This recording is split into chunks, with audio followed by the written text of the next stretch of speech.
kay kung ko pili lang may gusto ng tao nga istoryahon. Kapag dili ko gusto sa imo kun ka good vibes, di ako istoryahon. as in. Gusto ano man good ko mahulat lang kung istoryahon ko nimo. Pero kung ako may una sa imo dili. Pero kung ganahan ko ka ng good vibes yun, nga basta sa Vibes ato nga gid, good vibes oo. ta. Istoryahon tada ka. Gani. Pero kung lalo kapag damo lalaki, hindi ko Kaya, ganang lalaki doy. Uy, ingana jud akon nga attitude dati ti. Amo gid akon nga attitude like iwas-iwas. Pero tong since nga nakatuon ako nga kung paano, dito na ko naka-learn kung paano ko siya kumbaga paano ko makipag-communicate sa mga tao nga hindi ko gusto. Ana god dito na ko naka-learn siling ko ay ingani di ay.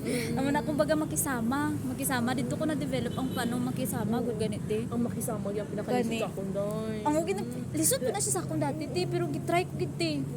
Like aning may kalaban ka ana good pero you need to communicate, kailangan mo makisama gid sa ila kay ara ka mo sa isa lang ka company piste pinakalisod pero gikaya ako ni ilang kong day basta